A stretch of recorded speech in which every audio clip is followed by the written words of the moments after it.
DownHome Sports, covering all the sports in Ellis County.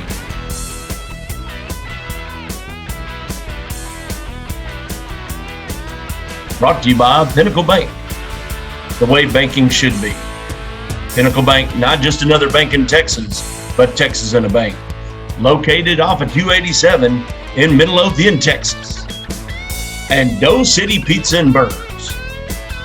For artisan burgers, pizzas, and ice cream, make sure you go where it's delicious to Dough City Pizza and Burgers, located in Red Oak, right across from the high school.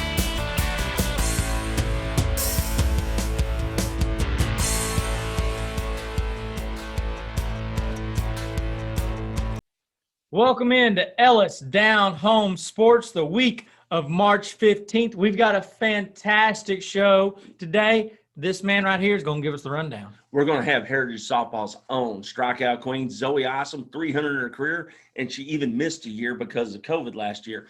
Then we're going to bring it on down to a little bit of Midlothian wrestling. We got both Heritage and Midlothian state champions and state runner-ups and teams that are just blowing it up out there. Finally, getting on to the speed events, we're going to track. We're going to have people here from Waxahachie Track. We have a record breaker for their school record in the 300-meter hurdles, and she's going to set the record straight on it. Then we're going to move on down to Maypearl Baseball, and guess what, folks? They're flashing the leather, and they're hitting ropes. They're having Coach Martin's got those guys going right now, and at the very end, we're going to have our highlight package, which will include kids from all over the county playing a bunch of different sports. We've got baseball, softball, soccer, wrestling. We've even got some golf in there. Gotta love some golf. And so stay tuned. We got it all right here for you. We see the future in her. And as she grows, bonds are bigger. Lessons are learned. We plan for her future with those we trust. So when the day comes and she's ready to soar,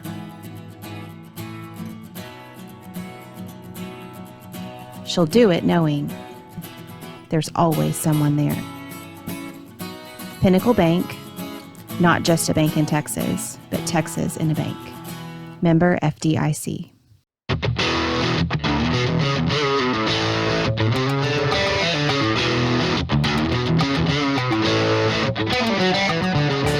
So, ladies and gentlemen, we're joined here tonight with Heritage Softball. We got Zoe Zachary, Zoe Isom, and the incomparable Coach Bradley.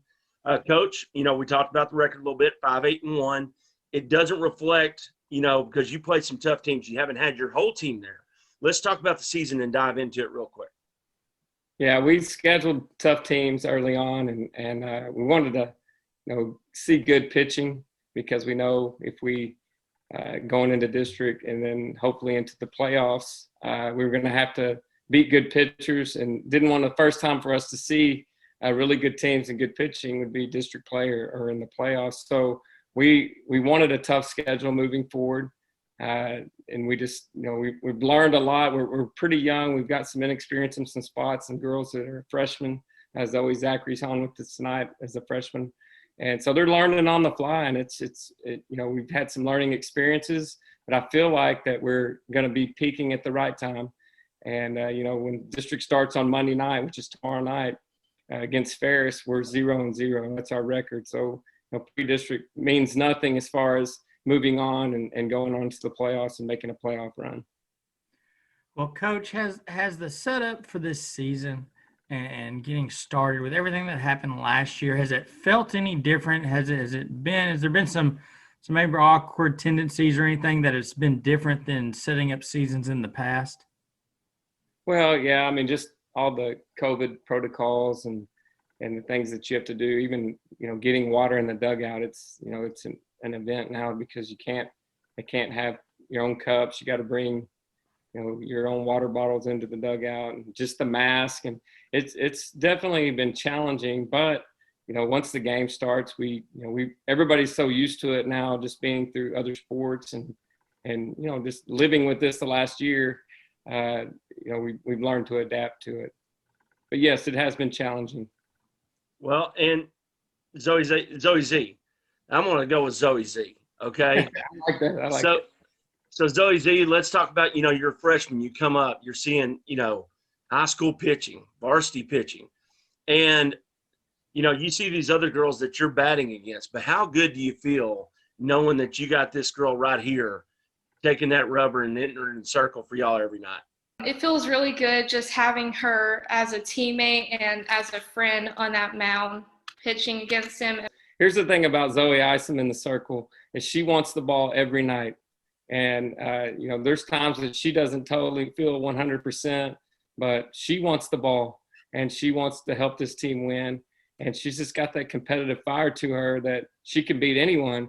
And, here recently, she just recorded her 300th strikeout for her career. So it just shows what kind of career she's had at Heritage. She's an ultimate competitor. And that's the thing that you want. You want to give the ball to someone that wants it, for one, and knows that anytime that they have the ball in their hand, we have a chance to win the game. And that's how I feel about Zoe Isom in the circle. Zoe, Zoe. I'll come to you and we'll do Zoe Isom this time to make it easy. Zoe I. So Zoe, I know you, like you said, 300 strikeout on your career in high school, and that's not including missing half a year from last year. Coach talked a little bit about your competitiveness, but let's go for you personally from your first year till now. What are maybe some of the things that you've changed when you hit the circle, some of the things that you've developed over that time? How have you seen yourself progress? Has it changed at all from when you were a freshman till now? Most definitely. I've changed a lot, just mentality-wise versus stepping in the circle. Oh my gosh, I'm a freshman. I'm all we got. Like, I gotta do everything I can, to more of, okay, you know what? I'm gonna pitch, when I throw this ball, I'm going to throw it with a purpose, as in to make somebody roll over, ground out. So I know I do have a defense behind me that's going to have my back no matter what. And just like, I guess with age, like the mentality grows with it, and just like knowing that, okay, you know what, even if we don't win the game, like there's still always a positive outlook on it. And what can we do good in this inning that we can bring over from next inning and leave the errors or leave the mess ups that we had in the last inning, and bring over the good in the next inning, and then create more good, and constantly by the end of the game bringing over the good from each inning will hopefully result in a win for us. Very positive. Well, Coach, one of the things that I think a lot of people are overlooking this year is the fact that you had sophomores. They go to junior year. They missed that year of development as far as leadership goes. Now they're seniors. Talk about that senior leadership that you have and how they've responded thus far this year. Well, I want to brag on Zoe. The other night, we had some issues in one inning and kind of a tight zone. And so it could have easily gone to where we lost our composure. And that was one thing I was proud of Zoe. I mean, she kept her composure when she could have easily lost it, and dialed back in and got us out of a big inning and kept us in the game. I mean, bases were loaded, a big hit right there, and it opened the game up against Glenrose, and they'd really beat us. But she got us out of the inning, and we were still right there with a chance to win it in the seventh. So that, to me, that just shows her maturity. And it goes for Elizabeth Smith and Joe Linzer, girls that just have played the game, and they play it the right way. And they got a huge softball IQ. And really, they rub off on our young girls that are learning on the fly right now. Just watching them play, how they carry themselves, I think it will definitely affect us moving forward, and it really affect this program in a positive way. Well, Zoe Z, I'm gonna throw you a softball one here. No pun intended. Bus rides are an awesome experience for any kids, boys or girls in high school. As a freshman, getting to be on that varsity bus, that's really kind of the same with all the COVID protocols. It's kind of one of those times that you actually get to spend close to your teammates. So, yeah. What girl on your team is this is Tater's favorite question, is the TikToker, is the one that's getting everybody fired up, playing the speaker, playing the music? Who on that bus is that for y'all's team? I I think it's either Joe or Lacey. They're some of the happiest people on the bus. So Very you, good. you saying you're not happy, Zoe? She's always smiling. Well, She she doesn't was say smiling very the other much. night, Coach, when she got on really base. I can tell you that. So, Zoe, how good is it, being 4A programs, and this is something that I don't think a lot of people understand around the county, but being a 4A program, you got a lot of teammates that are multi-sports athletes. So, I'm just going to give Elizabeth Schmidt as an example here. Elizabeth played volleyball, then she went, into basketball season, and, you don't have that time to, like you would normally with the catcher to work. How important is that relationship with y'all two? Oh wait, which one? We're both named Awesome. Zoe. I'm going to start saying awesome. I'm sorry. Okay. Well, Elizabeth Schmidt has been my catcher since my freshman year, and she's always been like just the person that no matter what, like on or off the field, I can go to. And we both played volleyball together. We've done everything, and I think that it's a little frustrating in the beginning when I don't have a set catcher, and because I know it shifts my defense like tremendously without having her catching, so it moves literally everything around. But I think like the second she gets basketball's out of playoffs and she's back on the field, she's never a person that I have to worry about, oh, she's been off for this time, like she's probably rusty. She gets her cuts in, she gets her throws in, and she's good to go, and she's always reliable. Awesome. Coach Bradley, I want to ask you, when you're dealing with kids from 14 to 18 years old, sometimes it can be a little difficult, especially like I said, you start off 5-8-1, you're playing tough teams. So to you're building that experience for them younger girls. You're getting that tough competition that helps prepare y'all for district. But to a kid, sometimes, you take those losses and it could be hard on them. How do you portray to them that even though maybe the record's not where you want it to be, district hadn't even started, that you're still moving on the right track? Is it reflecting and looking for those senior leaders to help get that message across? Or is there something that you really try to say to hammer in that those younger girls can really believe that even though, 5-8-1, it's not where we want to be, that we are still moving and able to achieve our goals? Well, I think that, we're a family, and just like any family, there's some times that, not everything's perfect. And that it goes for me. I get frustrated, and sometimes I come across as, wanting something, but my message may not be as good as it should have been. And so we learn from each other. And I think that it's all about accountability and, knowing that there's a purpose in what we're doing. And, right now we're struggling a little bit, but we feel like that we've got a good team, and we just need that break, and we need something to go good for us and get on a little winning streak, just for confidence. I think, in this sport, confidence is so big as far as, just getting a rhythm and fine tuning what you're doing. So like I said, I'm not perfect. And there's times when, I've got to be redirected as far as, my message. And just like Zoe said, I think she summed it up perfectly, trying to find the positive in each inning and move and just taking those little victories and trying to move forward, because sometimes you get caught looking at the big picture and wanting this record and wanting, these final results, when you just got to break it down and go through the process of getting better at this one specific area and building on it. And I think with that, it makes you a better overall team, because you're not looking at the end result. You're looking at day by day, pitch by pitch, and improving along the way. Well, Zoe Z, Coach talked, we've heard a lot about family here. Talk about, from a freshman perspective, having a coach that brought back his players at y'all's last game against Glenrose. The seniors from last year were acknowledged on the field with y'all and came on the field. How special was that moment to be able to share that, give them something back since their season got kind of cut short? It's a really good feeling, just seeing them happy going back on that field, and just excited to see their old teammates. It's a good feeling. Well, Zoe, awesome. Coming over to you, talk a little bit about Coach Bradley. You've had him throughout your career now at Midlothian Heritage. He talks about family. What have you learned from him on and off the field that you can take now with you, even when you're done at Heritage and moving on into the future? Well, I think a big thing that with Coach Bradley, because I've had him on the softball field, I've had him in the classroom, I've just about everything. And there's definitely times where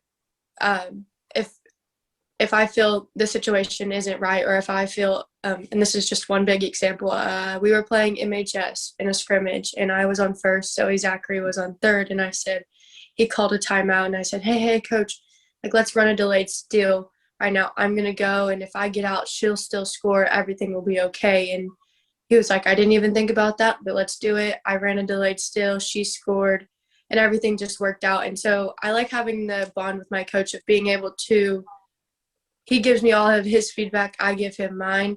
And if I see something that not necessarily he sees just from like a player's point of view, I can go and I can talk to him about it. And it's always good to not be timid of my coach or not be scared to talk to my coach, being able to have an open relationship and being able to talk to him about things. Well, and Coach Bradley, you know, that's one of the things right there I think that makes you very special is just I've seen the bond over the years that you've had with these players. And just talk about, you know, these young ladies and, you know, like Zoe Z, you've got a freshman here, and just how you're building that bond with her and allowing her to become the player that she can be. Yeah, I think that I try to mix being stern with, forming relationships with my players. And sometimes I'm a little too demanding. I can get agitated, frustrated. But I just want my players to know that it's all out of love, and it's all about, you know, what I see in them and what I know they can be. And when it doesn't meet my expectations, I get frustrated because I know what we can be. And it's fun to watch them grow and mature as players. And the thing is, I've seen Zoe Zachary, you know, go from a girl that never talks to someone that I'm starting to see her confidence blossom on the field. And then with Zoe Isom, you know, just watching her develop mentally in the circle. I mean, I've seen her, you know, go from, you know, letting some things bother her. And when, you know, we talked about, you know, you got to let it go, to now, I feel like, man, she's just matured. And I think she's going to be able to take that when she goes to Vernon College. And she's just going to continue to get better and better and better because her mental aspect has improved so much. And I'm just proud of my players because it's fun to see the progress. That's why you coach. You know, wins and losses are one thing, but just seeing the growth in these young ladies from start to finish, that's what's fun to me. Awesome. Well, Zoe, I want to come back to you. I know Heritage has a great following. You have a great community over there, student body, and you get people out to those games. But if you had to give a speech or a message to the town of Midlothian or people who want to come check out Heritage softball, what would it be to describe y'all's team? Well, this year our team is definitely we're all over the board. You have freshmen, you have all the way to seniors. We have every class right now, I believe. Do we have any sophomores, Coach Bradley? Yeah, I think so. I'm not really sure, but we have it all. And there's the very outspoken people like me who I am. You never see me, you never cannot hear me. Whether I'm on the field saying something, whether I'm on the base pass, whether I'm in the dugout, you never not hear me. And just like the energy that we all bring, we all are crazy excited about things. And there's times where a freshman does something and the whole dugout goes crazy because she's a freshman playing on varsity, or a senior does something. I think it's never there's never a low moment. Even when we are down, we never show that we're defeated. We always just keep that positive energy and keep it going, because when you let yourself down, the game's over at that point. So try and keep the positive energy as much as we possibly can. Well, Zoe Z, real quick, okay, being a freshman, have you thought about, you know, you got the crowds out there and you got these young ladies that come out and watch y'all. What does it mean for you to be on varsity and be a mentor and show people that if you dream it, you can achieve it and make the varsity team your freshman year? It took work to get in this position, and a lot of work. It feels really good just, yeah. Well, what would the message be to young ball players out there, that might be coming up through MGSA and stuff about what they need to do to try to make that varsity team and be, represent your high school and your town? Just put in the work and be dedicated for what you do, and you'll make it. Awesome. Well, guys, we appreciate y'all taking time out of your evening to join us. It means a lot. Coach Spradley, before we let y'all go, I know you said district starts tomorrow night, but what's the kind of look ahead for this next week, your next couple of home games, so we can get it out and get some people out there and see you guys play? Yeah, we've got a busy week. We open up with Ferris tomorrow night at 7:00 at home, and then we go to Carrollton Ranchview on Tuesday. So we have back-to-back district games, and we started earlier because of COVID. Just to we wanted to be able to get the games in case someone were to not be able to play. We would be able to push the schedule a little bit. Well, then at the end of the week we have Rockwall Heath, who's a legit program. We're playing them JV and varsity in Rockwall on Friday. And then we play Saturday against Maypearl, JV's at 11 and varsity's at 1. So good competition coming up. Awesome. So you got a busy week ahead. Yes, we do. So Zoe, I am giving them off on Wednesday, though. There you go. Giving them a day off. Zoe, awesome. You ready to throw that much? Yes, sir. I prepared. She gets mad if I don't give her the ball. Exactly. Sometimes I gotta say sorry, Zoe. You're gonna have to be mad at me. Not very often, but every now and then. Well, thank y'all for joining us once again. Wish y'all the best of luck. And folks, make it out to a Heritage softball game. You won't be disappointed.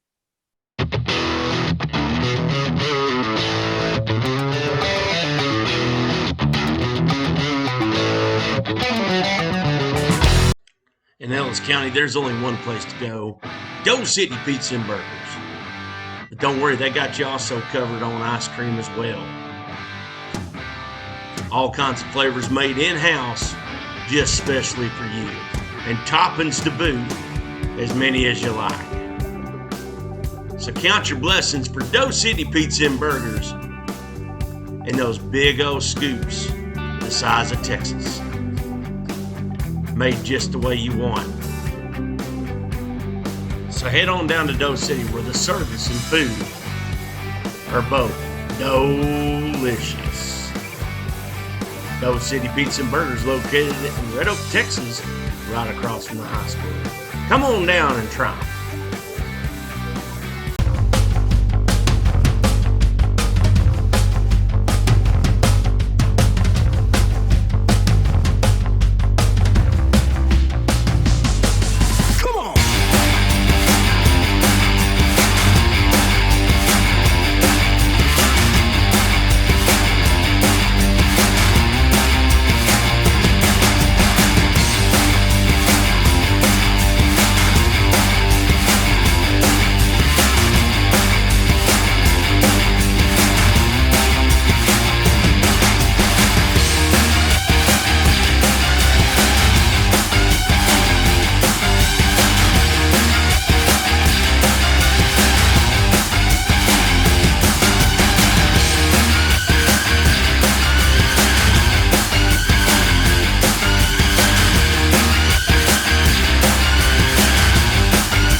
then we'll get started.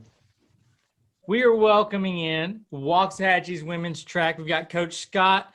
We've got Madison Henderson, who we'll talk in a second, broke a little record here a couple weeks ago. And then we've got Jessica Wakefield and Haley Lindsay joining us. We appreciate y'all taking time out of your evenings. I know y'all are very busy and have better things to do, so we thank y'all so much. Coach Scott, we'll start with you. Now, You've been doing this a while, but I want to know, as someone who controls the track program, but you're overseeing a lot of different events. It's not just, hey, I'm delegated to this or that, but you got to depend on assistant coaches too. As the head track coach, kind of talk about maybe not the difficulties, but the challenges of managing a track team, managing a 6A track team, and how you have to put your trust in maybe some of those assistants to help get the development and get everything set up. Well, we have the best assistant coaches. I mean, there's no way our team could be as successful as we are without this great people who love kids. Corey Zeno does our relays and our long and triple jump. He does an excellent job with them. Ashley Prophet is our throwers coach. We have another kid these here are the giants. There's a Jack and there's a giant. So Haley and Jess are kind of our track throwing giants. So she does a great job with them. Coach Della Cruz does our distance kids. And then we just got Coach D for the first time. Last year, he never made the track because of, COVID kind of ended it all for us. And, basketball just ended. So now we just got Coach D. He's going to help us out with high jump. And I'm over there coaching Madison and the hurdlers and helping with pole vault this year. So it's a team effort. It really is. And, Haley, Jessica, just talk about that team effort, because I don't think a lot of people understand that, yes, you're doing an individual sport with your throw, but you're also providing those points for your team. Yes, sir. Yeah. One of y'all's talked about that real quick? I mean, you kind of summed it up. So, yeah, it's all individual, but I mean, we also work out as a team, and then we throw individually, but we're still our own little thrower community. It's kind of hard to explain. But as our little community, we provide points for our own team that help increase our point system, I guess, in order for us to get first, second, and third. So even though it's individual, we still help contribute to our team. Sorry. But Jessica, does it not, y'all are normally on the other side of things, okay? Yes. Where nobody sees you, but does it not feel good to come back to that team and know that you provided points that possibly got y'all that first place ranking? Usually we try to be able to get first, second, or third, or try to get to where we are able to get points for able to contribute to be able for our team to get first or second. So that way we are able to come back and know that we contributed somehow. So we're not just so far away and nobody knows that we're just not known. So yes, it does. Gotcha. And our team relies on them heavily. They score a lot of points for us every meet. Exactly. Well, it seems like when you're talking about team, you can't separate them two from what it seems like. They've got the team thing down pat. Yes, sir. They're always together. Well, Madison, we want to say congratulations. You broke the school record for the 300 meter hurdles. But I want to talk about it as someone who probably could never jump a hurdle. The preparation going into it, but then getting the confidence and trusting yourself and able to go over it at that kind of speed, to me, it's impressive. I know I would go face first. So talk about kind of the work to go into it and then what it meant to break that school record. Jumping hurdles for me, it took me a while to get to the speed I am going to now. My older brother, his name is Nicholas Henderson, and he runs track in Sagu, and he's been jumping hurdles since junior high. So that's where I kind of got inspired from, and my parents as well. But he inspired me most to tell me to keep jumping over them and don't worry about falling, just hurry up and get over it, and to try to pick up your speed every race that you have. So that's why I really like doing hurdles. He inspires me. Well, I always attack the hurdle, so. Coach Scott, I want to come to you on top of that. since you said you do work with the hurdlers. Have you seen, especially when you get to high school level, I know you can start running track in junior high, but when you're dealing with these ladies to get them the confidence to go over to run it, is that something that you deal with, especially with incoming freshmen? And then what has it been like working with Madison, who clearly has all the talent in the world, getting her to a good spot where she needs to be? Well, Madison has a nickname herself. Her freshman year, she was just all arms and legs. We nicknamed her Bambi. She's like a little deer out there. So that's really her. We call her Bambi in practice. So, but Madison's come a long way from her freshman year to her senior year this year, and she's worked really, really hard. And the key with those freshmen is I know she said jumping hurdles, but you're supposed to run over that hurdle. Yeah. And if you'll get that foot down, start running as fast as you can. As soon as you get that trail leg down, that's going to increase your time. And Madison has worked really, really hard on that so far this season. It's starting to really pay off. Well, and ladies, I'm going to go to my throwers again, okay? Because I used to do that as well. But, one of the best things about high school sports in the state of Texas is bus rides. And I'm sure you two can tell me all about this, okay? So who's the person on the bus on the ladies track team that's getting the TikToks going, that's got the speaker in the back of the bus, that's getting everybody fired up? Oh, who would that be? It's not really a specific person, like just the whole track team, just It's we all just of all us. hype each other Yeah. up. It's all of Like we're us. all making TikToks, so we're all dancing, we're all listening to music. Like there is just no one person. It's like everybody. It's like if one person starts singing something, everybody starts start singing the singing. same thing. Yeah. And then it just begins a whole thing. Everybody starts dancing. It just becomes a whole trio. Everybody starts doing things. Well, my other question, y'all, on a follow-up of that is, have y'all got Coach Scott to do a TikTok yet? Oh, no. No. Okay. We only got a couple of meets Let's left. try Y'all it. got to get one of those in. We will. Well, Madison, I'd like to ask you, when you go to a meet, there's so many different events and you're waiting around and then some people perform in different ones, but kind of give us the feel of a track meet. What goes into it, let's say for your events? What do you do when you get there? Talk about just the feel of being at a track meet, rooting other teammates on, and then preparing for your own event. When I'm at a track meet, I'm 100% nervous, but I don't really talk as much when I'm at a track meet. I try to stay in my zone and I just listen to music and just tries to hurry up and get it over with. But most of the time I'm it's a good nervous, I'm ready to run it type, It's hard to explain, but it's a good nervous system. So. Well, Coach Scott, there's 14, and correct me if I'm wrong here, okay? I think there's 14 running events, correct, during the meet? There's 17 total events. So 17 total events? Yeah, that'd be close. Yes. I wasn't that far off, Yeah, but just talk about, I read an article where it says 80% of all female CEOs are former athletes, okay? Just talk about the bonds these ladies are making and the way that it's going to project them in their lives onto bigger and better things. Well, one of the great things about track is there's so many different events. And so these kids they're able to be around kids they normally wouldn't hang out with in school because the track kind of brings them together. And one thing about track is you can't blame the coaches, you can't blame the referees, you can't blame, if you have a bad day, it's because you just didn't perform well. So it really works a lot on mental toughness. And, I think that's one of the benefits that track can help other sports. And our school is really good. We've got kids that are in track, they're involved in all other sports. And it just makes them better in that sport because it makes them a lot more mentally tough. Very true. Now, Haley, Jessica, doing shot put and discus, I'm going to ask which one's better at which?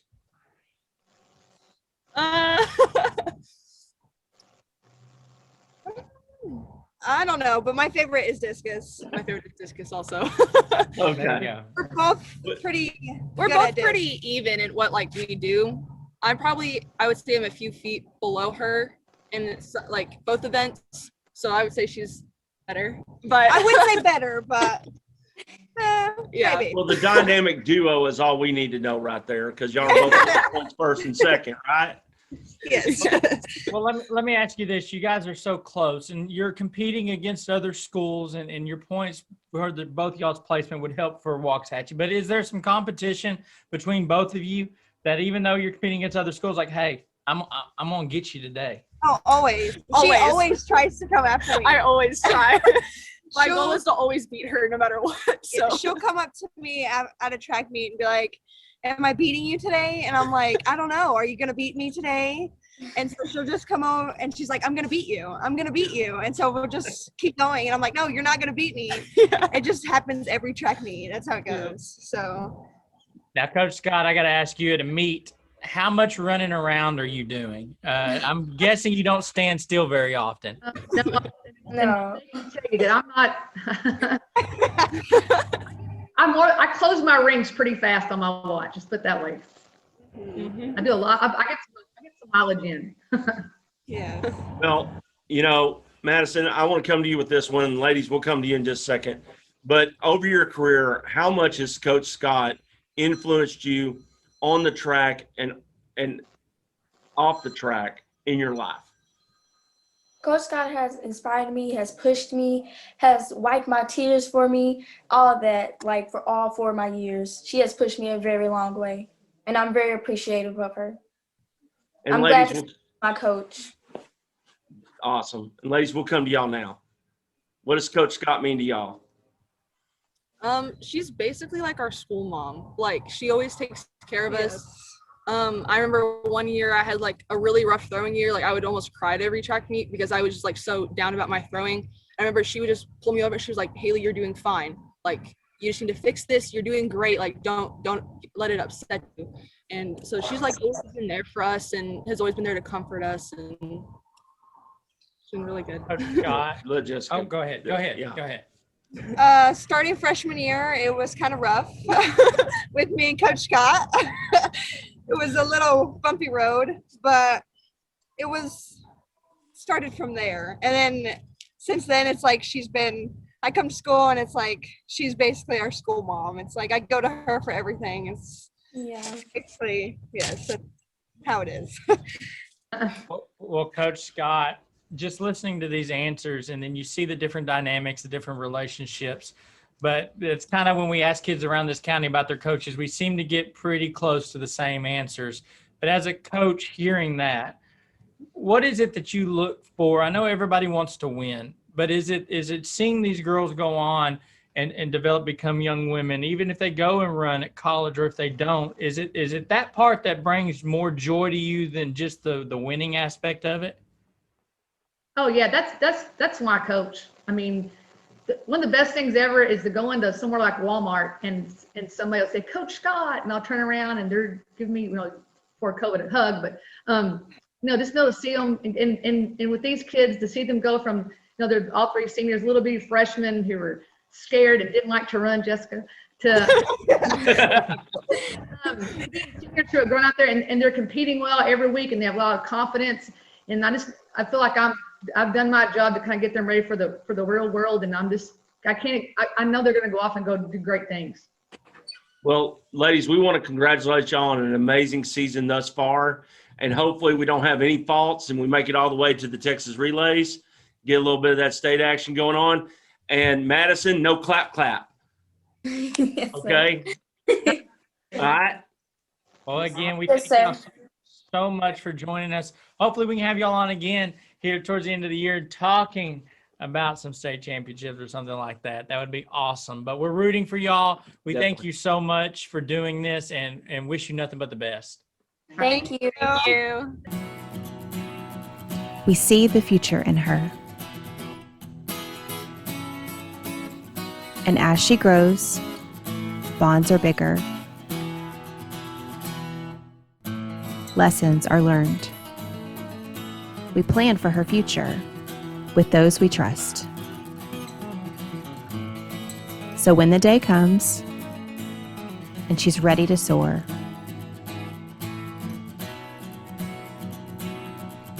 she'll do it knowing there's always someone there. Pinnacle Bank, not just a bank in Texas, but Texas in a bank. Member FDIC.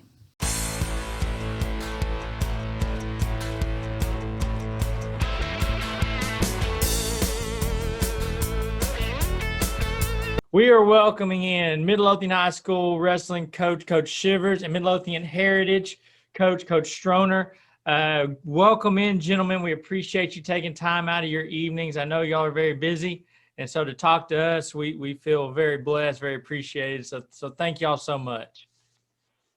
You bet. Of course. So it seems like, and I got a Midlothian guy here with me, he can attest to it, but it seems like the town of Midlothian has wrestling on lock here in Ellis County. And Coach Shivers, we'll start with you. Talk a little bit about the program, the history behind it, because you've got some great kids. You've got a state champion. You had a runner-up this past year. You got great kids. What was the foundation? What built that Midlothian program up, and what kind of kids you got going right now? Big thing was the kids for the not the middle school, but the kids club wrestling that got started by Wade Bierman and a bunch of other guys. That names you can throw around. With Midlothian, 15 years ago, when I came here as head coach of Pascal, we came to Midlothian, we beat them, and it just wasn't really on the map, and Pascal wasn't really that good too. We were kind of average, and we beat, Midlothian. And then from there, it took off. Coach Reed put his heart and soul into it, made it his baby, when he took over. And he said he was blessed just because of the kids program, and then of course middle school starting up, and then as over time, he grew a successful program with those kids, with that just having wrestling throughout their lives, and it became big. And then with the facilities and the bond and all that, any type of hand-me-down you get from football is nice, even if it's not new. And when we got that facility, it just made it even greater. And it's looking, to where we can hold a clinic in there or something like that, or bring back the little kids, the youth program back to it. And of course, with Coach Stroner, we're both in agreement about, and I'm kind of speaking for him, that we need to make this a wrestling town even bigger to keep the competition alive, and both schools going back and forth at it. Well, Coach Stroner, I know y'all have to roll the mats up, because last year y'all used to practice right outside the main office in the hallway, but to go from that to having the football stadium for a duel between both schools, how special was that night? Let me tell you, I gave Shivers a phone call, and I kind of on a hope and a dream. I said, hey, you want to do something that's probably going to shake up the wrestling community and kind of make a statement. And he said, he was all aboard, and he said, hey, let's do it. Let's see what we can do. And, we knew that it was kind of, when we did the event, whatever could go wrong did go wrong. But at the end of the night, it was a great event. And, now it just gives us a foundation to grow off of for next year for sure. Well, Coach Stroner, let's stick with you for a second, okay? You've got a couple of really great wrestlers over there at Heritage right now, and these young men are, and the ladies, we don't want to forget that. You got 2 ladies in your program right now, I believe, correct? Or is 6. it 3? Is it 6? Yes, sir. Yes, sir. Wow. We just didn't have the weights to wrestle, but I do have 6 young ladies that are coming up in the program. And the blessing is they're all underclassmen. One will be a senior next year. So I'll really get to see some longevity and just kind of growth out of my program with them. Well, talk about your expectations this year. Noah and them, I think you got a couple guys that can make it all the way to state. Yeah. Honestly, as you could see at the tournament, or at the backyard brawl, Noah's dealing with some elbow stuff that we kind of had at practice. And we've, just because of the guy that I am, we've kind of just taken some time and kind of revamped his game. But absolutely, and Shivers knows this, because I'll tell him I want to feel that all my guys could field up, but I know that I've got 3 or 4 I've got a true freshman at 120 that given the time he can make it. But my 45 Anthony Schmidt, who should be coming on here, a buzzsaw. Anybody that he faces, he's a tough opponent. In respect to MHS, kind of like Shiver said, it's kind of iron sharpens iron in town, and they're going to look back, and I honestly believe in the next year or so, and we're going to be 2 schools that nobody's going to really want to duel, because it's just going to be a tough, town to come into. you can't go left or right and not find a hard opponent. And so that just goes to, it's a credit to our programs and kind of what we're growing with our kids. Well, Coach Shivers, I'm going to ask you, as a guy who knows really nothing about wrestling, if I'm being honest, but when you're working with these kids, when you're getting your weight classes, and I know it's going to vary from kid to kid, how do y'all make that decision of you need to go down, you need to go up? Is it more on the kid, or is it when you look at it and say, I think you could be more successful here? Is that something as a coach that you kind of have to iron out to help put them in the right weight class? It's all of the above. And what you want to do is probably the best thing about wrestling is you can have a wrestle off.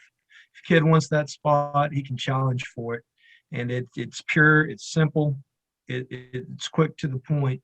But that sometimes, you know, we got like Henry Bumgarner, who's 195, and Carson Tompkins, who's 182. And either one could flip-flop. But, you know, one with Carson being the freshman and Bumgarner being the junior and strong, I don't want to burn one to appease one, you know, and with Carson at 82 and Bumgarner at 95, I believe we won't burn either of them, you know, because they're both strong. So that's where the coaching part comes in. But at times, you know, we have kids, you know, like you said, iron sharpens iron. You want to be 2-3 levels deep in wrestling, because that way your practices are good all the time. Everybody's pushing themselves. And that number one spot, it's always looking over their shoulder, not particularly down the road at an opponent, but at a teammate. And then there's the respect and all that, and it makes the job as far as practice easier. You know, wrestling's fighting. So we gotta fight for our spots just within our program. And like you said earlier, you know, we got a state champ returning and a runner-up. And it'd be nice if those guys, you know, they're good. They're exceptional kids, but it'd be nice if those guys were threatened a little bit too. But they are hard workers in the practice room. But just being, you know, possibility of being threatened with your job, it just might, you know, it just boosts you. You know, it's that mentality that I've got to keep fighting for what I want or what I still got. And but like you said, fighting in the weight class, I'm all about challenges. Hey, coach, can I wrestle off for this? And we try to do them, you know, 2 days, 3 days out before a competition, just so we can get it set. And that's the beauty of wrestling, to always have guys challenging for spots. Coach Stroner, you know, we were talking about this with a lot of 4A coaches, which is in 4A you have a lot more dual sport athletes. You know, talk about how this is. You know, we talked about iron sharpening iron, but iron really sharpening iron in the way that wrestling can help these athletes out in other sports. Yeah, I've got, you know, and I'm just diving into it as this being my first year at Heritage. As far as that, I've got 2 or 3 athletes that are dual sport, but I made my bread and butter before Midlothian in getting football kids out and promising them that, you know, you may get a little bit of decent success in wrestling, but it's really going to show on the football field and how just much more dominant you are. And it really, honestly, for me, I feel like that's what takes those kids further in those rounds, because outside of the game, obviously you got to play the game. There's a strategy to it. And then it just sometimes there's points in a football game where it just comes to toughness. Who's going to tough it out and really get those yards that we need and stuff like that. And that's really what I try to get my football boys. And just with COVID this year, it's just kind of been a little hard to kind of get them, you know, up and going with all these requirements and everything else. But absolutely, you know, with 4A, I'm going to have to rely on, until we make that switch over to 5A, I'm getting those more kids in, I'm going to have dual sport athletes. I do have a blessing because I have 34, 35 kids in the room. And like I said, 2 or 3 of them are dual sport. Everybody else is, let's go wrestling. Let's see what we can do. And so that's just kind of a blessing in itself, because it's unheard of at a 4A for sure. Yeah. Well, Coach Shivers, you know, same thing kind of to you. You got Cole Martin, football player, track guy. You've got Maddie over there, who's not only – I mean, we got a cheerleader that's on the wrestling team. You want to talk about getting ugly. But, no, just, you know, talk about it from your perspective from a 5A deal, because it's kind of unheard of in this day and age to have a bunch of kids that played multiple sports in 5A. Well, the big selling point of that is 85% scholarship athletes are 2 or more sport athletes. That's a good selling point right there. And, you know, with wrestling, it helps out the little guy. You got the 106 or whatever who's an athlete, all get out, but he's too small to play football. I had a guy that was 106 and loved football, and every time he stepped on the field, he got a concussion. And finally, his parents said no more. And but two-sport athlete is very important because, to me, wrestling needs to be on the same stage as how football coaches hold track. How y'all are running. Well, with wrestling, it needs to be y'all are doing wrestling as well, because wrestling to me is the foundation for every sport. Because it's mental toughness, it's constant taking care of your body, eating right, watching your weight, and then there's the one-on-one aspect of it. So with the like you say, Marshall, the reason he's getting the football offers and stuff like that is because he's wrestling. He's just got that mental toughness. A guy we're missing, of course, is Caleb Tompkins, because basically he just outgrew his weight class. And that's one of the things that stinks with Texas wrestling is there's a big jump between 220 and 285, and in Texas, I think there needs to be a little asterisk there to where we can have some weight classes in between, because right now Marshall's weighing in at 250. And, he's going to come against a guy that's every bit of 285. And to me, I believe because of the weight loss and all that, he moves a lot better. He's quicker. And that comes from football and that comes from wrestling. So two-sport athletes, they are always welcome. I've had more football players join up this year than I have at any program that I've had because of I think because of the COVID situation, because of what happened to Midlothian down the road in playoffs, those kids are hungry. And, anytime they miss out on a playoff shot, they want to go somewhere where they have an opportunity to do some postseason stuff. And right now, Midlothian wrestling is the place to be. Well, Coach Stroner, I want to ask you, as it seems like with all sports, baseball, softball, football, basketball, outside of high school, these select leagues or whatever you want to call them are blowing up. Do you see wrestling as the same thing, that kids are now starting younger and younger, and you're getting more kids as they come into high school that have been doing it for longer, that may be more seasoned, more ready? Are you finding that the case with wrestling here in North Texas? Yeah, it's just coming in. It's been kind of like that, and a lot of coaches is a part when we talk about our funnel. That's a key component of our funnel is having a good. We used to call it in Pennsylvania a pony club or a kids club, because the more successful kids club that you have, your program is going to be more dominant. And if you, for example, anytime I like to talk about really good Texas wrestling, I talk about Allen High School. And if you look at his funnel that he has set up, he has almost 3 or 4, kids clubs that are super strong. And in North Texas, it's starting to take off. We have some events, but because we're a football state is Texas, it's kind of goes under the radar. But it's starting to gain traction when you do have like your Hodges and stuff like that are those dual sport athletes and can show dominance. It brings light to the sport and what it can do. We're going to have some of your wrestlers join us here in just a moment, folks. But coaches, thank y'all so much for joining us here tonight.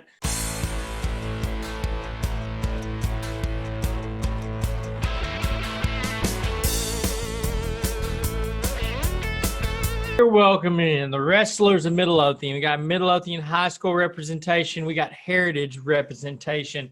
We've got Anthony Schmidt, Noah Clayton, and Felix Saunders joining us.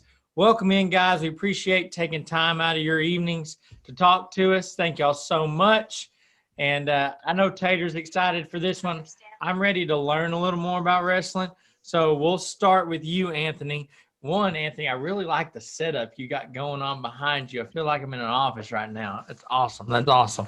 So, Anthony, I got to know, since you're wrestling, it's close contact, right? With everything that's going on, they don't make y'all like 6 foot distance on the mat or wear masks or anything, do you? Well, I've had a couple ideas on this myself, but I don't know if you've never been in a wrestling match, but we have trouble keeping our headgear on while we're wrestling. So keeping a face mask or really anything else is next to impossible. Doesn't matter what you do. So, yeah, one of the rules is we weren't able to shake hands at the beginning of matches a while ago, but I'm not sure if they've done away with that, because that's the first thing you do when the match starts is you grab onto the other guy. So keeping distance is really tough if you're trying to wrestle. For Well, sure. and Noah, you have to have a certain spirit about you to be a wrestler. Yes, sir, you Let's do. talk about that spirit that you have to get in there in that circle and just go toe to toe with another person. Definitely got to have a certain level of confidence, and you got to know how to go out there and have fun while still trying to be humble. And at the same time, you got to have a little anger in you too. You don't want to just go out there and push the other guy around. You got to do something. You got to make something happen. Well, Felix, you're coming off of a state title win. So talk about how the expectations now set pretty high, but how's the fuel down in your gut and everything to get out there and try to top again what you did last year? It was hard at first, but now that the season's starting to get rolling, seeing how the team's doing and everything, everything's going good. Well, Marshall, you took on Chidozie last year, one of the best wrestlers, the best wrestler in the state, is what a lot of people said last year. But the hard part about your weight classification is normally until you get to regionals or state, you don't always have competition. Just talk about as a wrestler how sometimes, you go to a duel and there's nobody to wrestle in your weight classification and how you prepare past that. Yeah, like most of the time when, like especially for the heavyweights, is sometimes you're going to have a forfeit, or either you're just going to have a guy that's not even ranked in my weight class. And the bad part about it is I'm not really getting competition. So the thing is like for like next week, I'm going to have going against number 4 in the state at our place, which is going to be like the only one only competition I'm going to have for like the whole regular season before district. So really it's just been all practice for me so far, really just practicing real hard and getting ready for this state title. So that's really it. Now, Anthony, I know there's a lot that goes into the preparation, but diet is a huge part of it. As a wrestler, when you're trying to maybe go down in weight or you're trying to hit a certain number, what does that look like on a daily basis, just for your diet, how you're eating, how you're managing all that? Well, it's a long conversation, but it's everything from when you eat to how you eat, and how you schedule your meals leading up to tournaments, and leading up to the whole season, really. On most of the time when you're cutting weight and you're actually going down several weight classes the healthy way, you start before season even begins, you're starting to cut for the hydration test. And once you get through the hydration test, then they give you a drop chart, and you can follow your drop chart and usually lose 2 weight classes or so throughout the season. And we get down to probably 7% body fat when you're really, really get into it. But it's normal for us to lose 5-6+ pounds within a few days of the tournaments, just through eating lightly, healthily, and not having a whole bunch of excess water. I don't know about that healthy eating, man. I couldn't be a wrestler. I was like, last year we were doing the duel with Midlothian, and Marshall was over there asking Coach Reed if he'd get a donut if he won. But Noah, let's talk about this real quick, okay?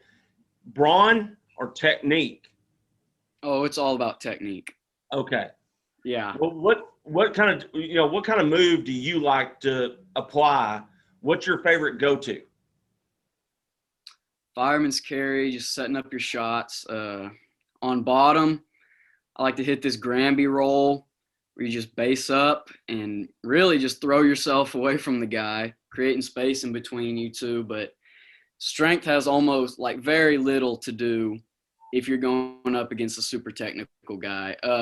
Jackson Carter's perfect example of that from MHS last year, 2-time state champ, absolute beast, not the strongest, but could just throw jacked guys around like it was nothing. Well, heck yeah, and he's doing great at Ouachita this year as well. So Felix, talking about a training regimen or a practice routine for wrestling, for people that may not know, is it just getting out there and just getting on the mat and going against other people all practice long, or is there certain like, hey, if I'm going to work on this or that drills you can do? Go through a wrestling practice for us. It's a little bit of both. You want to make sure you get a good warm up in, and just give everything you got out there in the practice room. And it's both mentally and physically tough, but that's why I like it. Well, Marshall, we talked about this a little bit with Shivers and Stroner earlier. Was, you're a multi-sport athlete, and how much did wrestling help you getting that scholarship in football? Oh, it helped me big time. Like last year, I was on D-line, and the thing about wrestling is it helped me helps you wrap up and stuff. So the moment, when I would use that in football, when football was over and we hit that quarantine, I got a call from a D1 school, and the first thing they asked me was, do you wrestle? And I said, yes, I do. And they said, I could see it in your film. And I was just telling them, I did this sport, wrestling, because I knew it would help me in football, and which it did just now. That's what I told him on the phone. And he said, sure did. It sure did, didn't it? So I thought wrestling was just a perfect sport. I mean, it's for anybody, but especially if you're in football, I think you should do it. Wait. Well, Anthony, talk about the importance of wrestling to you, and not only to you, but as a sport is growing, and especially here in Texas, football is king. But in Midlothian, Ellis County, North Texas, you go up to Allen, wrestling is a big deal. Talk about what it means to you, and then what it means to those younger than you, watching you guys perform, watching you guys come up, and hopefully instilling a little values that makes them want to wrestle too. Yeah. For me, wrestling is a way to release a whole bunch of excess energy and be the best self that you can be. Since I've always been a small guy, so I'm not blessed with the genetics that Marshall is. Marshall can go out on a football field and compete with his size. I can't play football the same way he can, but I can be the meanest 145, 140-pound wrestler out there on the mat. And that's what makes it special for a lot of people. You can wrestle tall, short, skinny, strong, doesn't matter. It's a sport for everyone. And anyone that has a work ethic can accomplish great things. You can make it really far. Well, Noah, y'all all four had the opportunity to be at the Backyard Brawl, which I thought was a wonderful event. How special was that to be out there in the stadium where, everybody gets to come watch football, but now all eyes are on you for wrestling? I thought it was great. I think it was a great showcase of just the sport in our town. Coming from last year where Heritage had maybe 2 duels at home, to now we're having duels in front of the entire town, inviting everybody out there. And it kind of gives this sense of rivalry between the two schools, which I think does an even better job at pulling everybody in and really creating a wrestling community in the town. Well, Felix, what's Coach Shivers meant to you?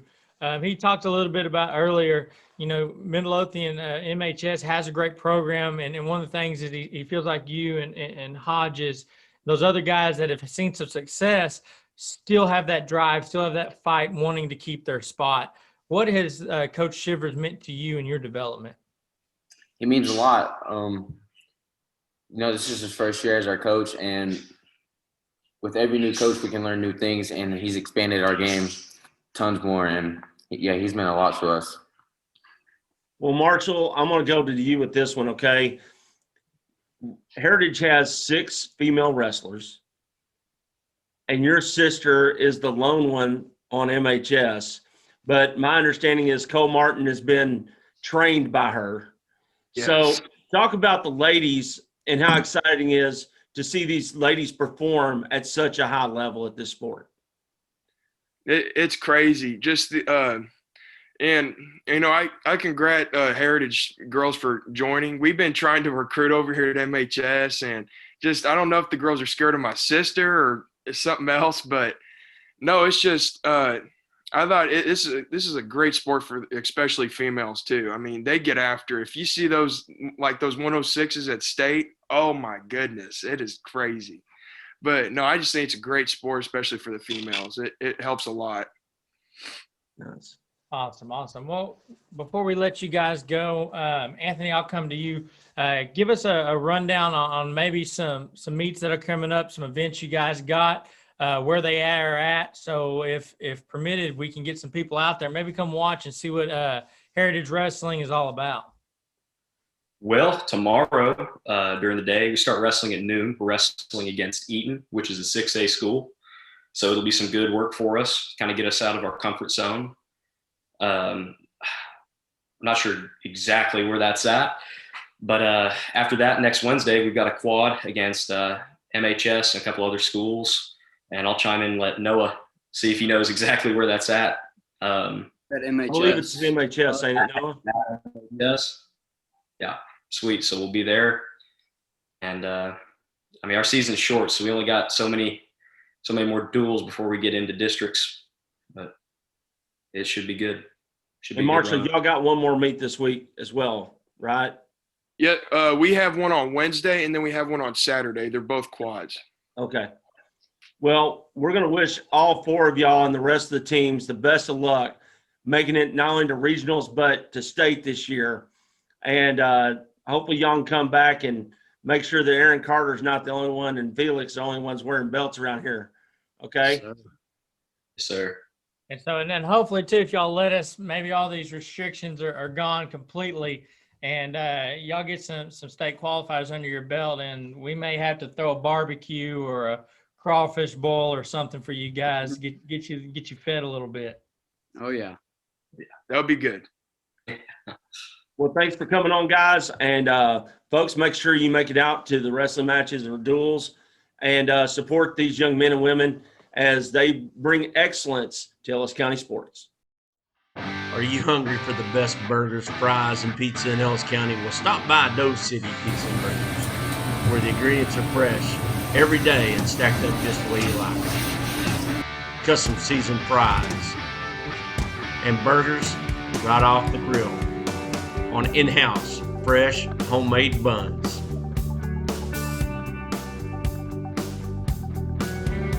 So head on down to Doe City Pizza and Burgers, where everything there is delicious. Doe City Pizza and Burgers is located in Red Oak, Texas, right across from Red Oak High School. Make sure you come down and have the best burgers and service in Ellis County.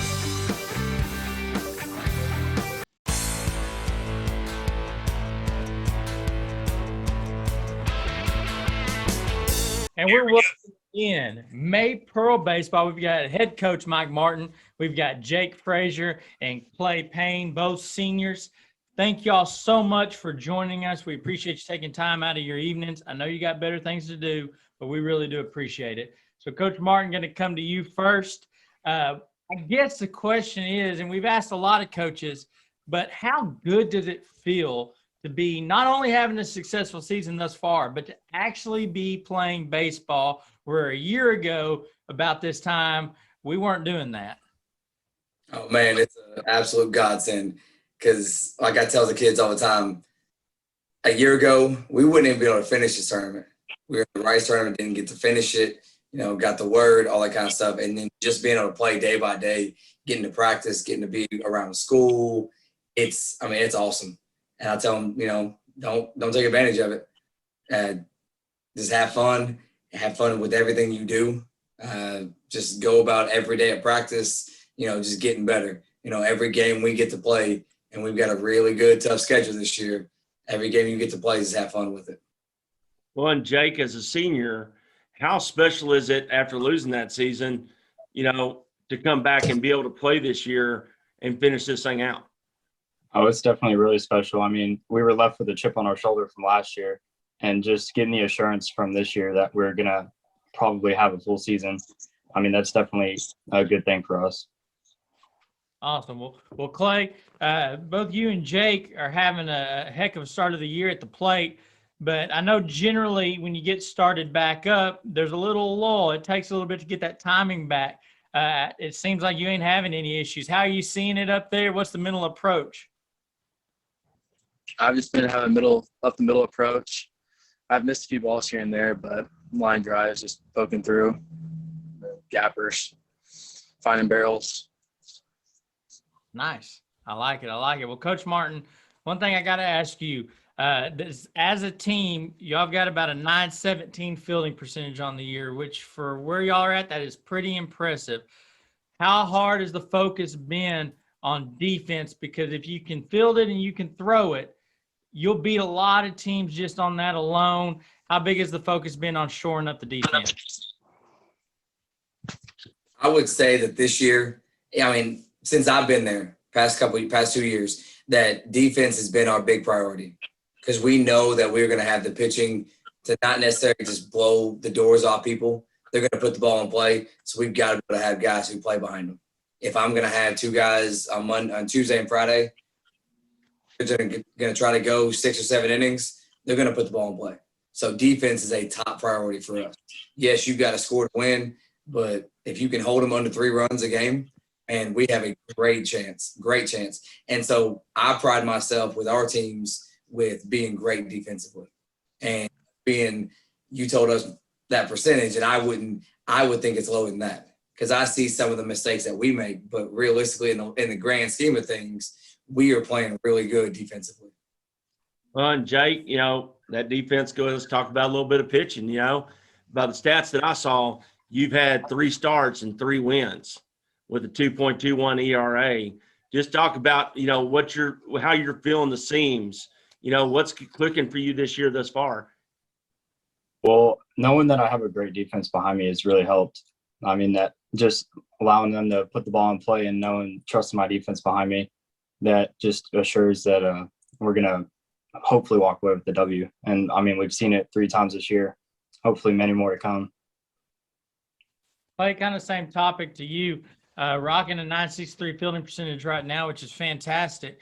But what's the mental approach for you, knowing when you got a guy like Jake on the mound that's going to throw ground balls, that's going to give you a chance? What's the mentality behind him of making sure that every play gets made? Well, I'm a catcher, so I kind of his brain back there. Yeah, I have to move his eyes where he's going to throw good pitches the whole game, adjust to him. So basically, you're the reason for the 2.2 ERA. Well, and Coach Martin, he calls pitches most of the time. Okay. I'll take any credit for all that. Well, Coach, let's stop with baseball for 1 second real quick because I want to make sure that we cover this. And y'all did a charity early on in the season, right before the season began. Can you tell us about I believe it was Butterfly. I forget the name. It's Butterfly. Tell us a little bit about that because we talk about these great athletes that are out there, but these are also good young men and women in this county. And y'all give them the aptitude and the ability to express themselves in other ways through charity. Yes, sir. We did some charity work last year, and going into COVID, I knew that the charity work that I wanted to do, we couldn't go the same route. So we had to find a different way. I have a secretary at the kindergarten school that she's got this charity that she works with, and it's Butterfly Blessings, and it's to give back to cancer patients, children cancer patients in Cooks and in Dallas. And there was we just kept talking and, brainstorming on something to do, something to give back. And I didn't want it to be just the baseball guys. I talked with my AD, and we want it to be everybody in the athletic program, boys, girls, junior high, high school. And so we came up with towels, Nerf guns, and notebooks and pens. So the towels, hospital towels, they're not very good. They're kind of scratchy. So we wanted towels, Nerf guns, because they love to have Nerf wars with the hospital staff, just with each other, just to keep the morale up.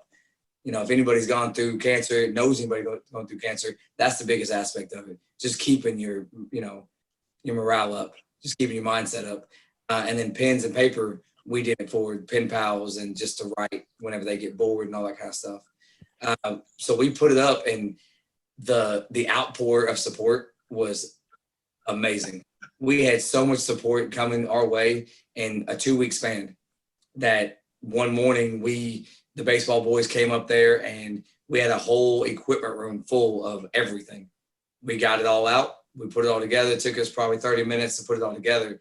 And we were able to fill 100 bags to give everybody. a towel, a Nerf gun, notebook, pens, all that kind of stuff. And it was so much stuff that they are still giving to the hospital. That's amazing. They weren't able to give everything at once because it was so much. So they're going to have it for months and months, hopefully. And I mean, that's something that these boys and girls in the program and the whole Maypearl athletics, that they didn't understand who they were really giving to, but the look on their faces and, you know, everything, whenever they were giving back to the community and giving back to somebody else, someone bigger than them, a situation that's take control. And so they had joy with it. Well, and Jake, you know, with the administration and everything behind y'all like this, the entire athletic program, you know, supporting y'all doing these kind of things, you know, how well, as a senior, do you reflect back now and start seeing the great things that y'all been able to accomplish on and off the field, and how that might inspire somebody that's younger out there that's coming to watch one of y'all's games, you know, a young kid? And how do you take that responsibility of being that, you know, mentor for those younger folks? I see it as a great opportunity because a lot of the younger kids look up to us as the seniors in the program, and not even just the high school students, but like the younger kids at the junior high and the elementary. They all look up to us and they see what we're doing, and they see how good that we're giving back to the community, and they want to go in and do it just like we are. Well, Clay, one thing I want to ask you is that I can remember back in my playing time, one of the funnest times to ever be on a trip is when on bus rides to and from a game. Now, from a game when you win, losing not so much. But talk about that time, because everybody's got their social distancing and whatnot. When you're on the bus with your team, going to a game, coming back, that's your time together. Talk about how y'all have bonded together and just what those bus rides mean to y'all. So on the way there, it's a business trip. We're quiet conversations, headphones in, just getting ready. And then the bus back, we win, we get a speaker. It's pretty much party time, jamming out the whole time on the way home. If it's a loss, we just basically business trip on the way home, get our mindset right for the next one. Now, are you the one playing music, or is that yeah, I'm the music guy. You're the music guy. So what are we listening to? Let me ask this: does Coach Martin approve of what y'all are listening to? Sometimes he's up there singing and dancing. Okay. And other times he's kind of ignores us most of the time. Most of the time. Most of the time. Well, you know, it's at least not like Blackwell. He'll get up there and sing with them. So. No, you're right. Okay. You're right. I know that. But well, Coach, one of the things is you've had a tough schedule. You put yourself with a really good schedule this year to get these guys prepared. And based on the schedule we saw, you're kind of playing to an extent a college format this year in the rest of the games. You know, one here, one there that same week. You know, how has this schedule built you up for this upcoming schedule?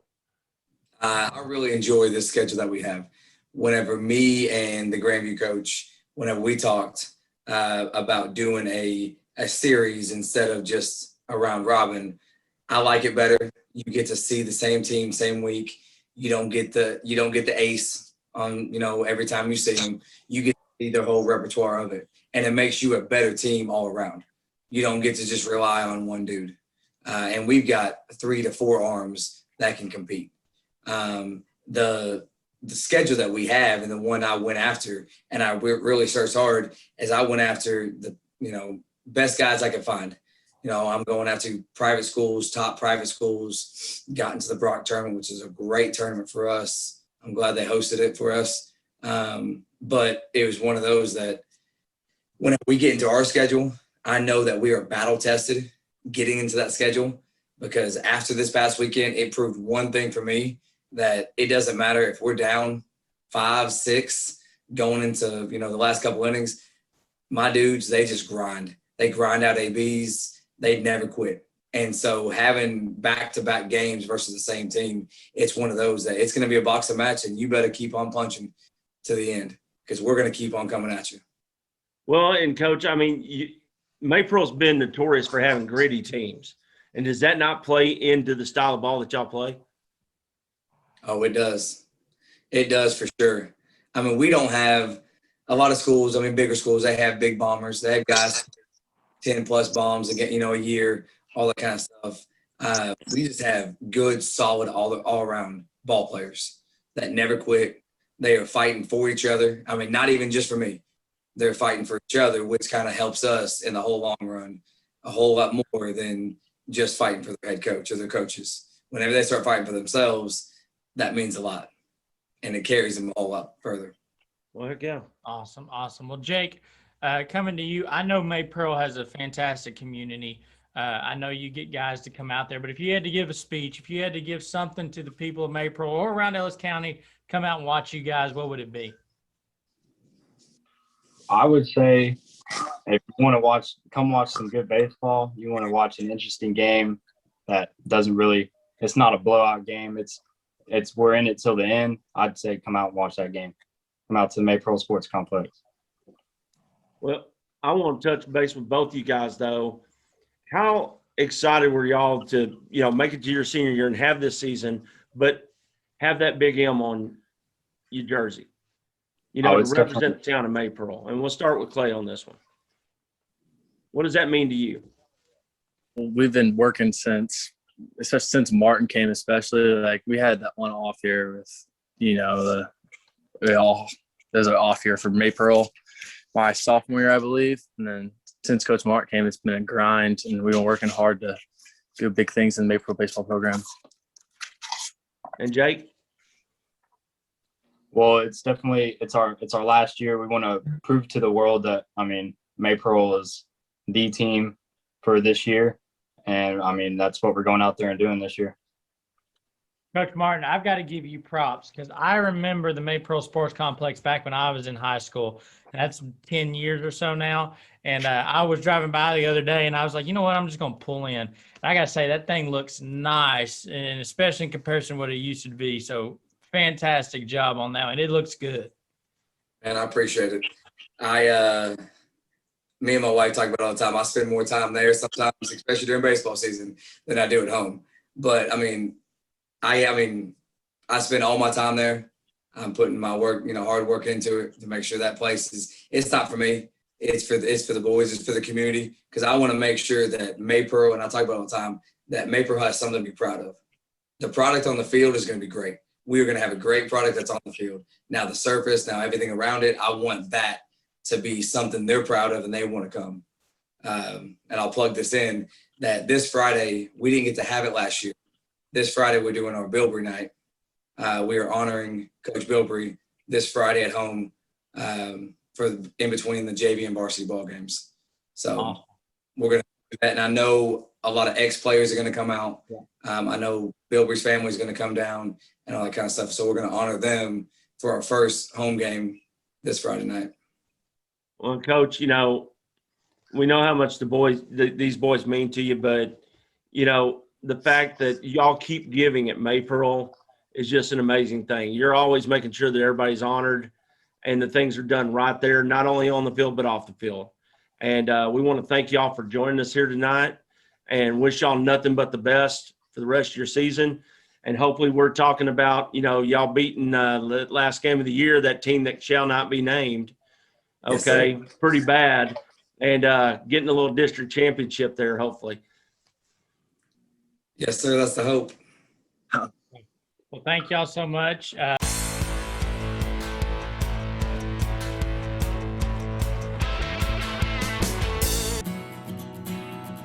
We see the future in her. And as she grows, bonds are bigger. Lessons are learned. We plan for her future with those we trust. So when the day comes and she's ready to soar,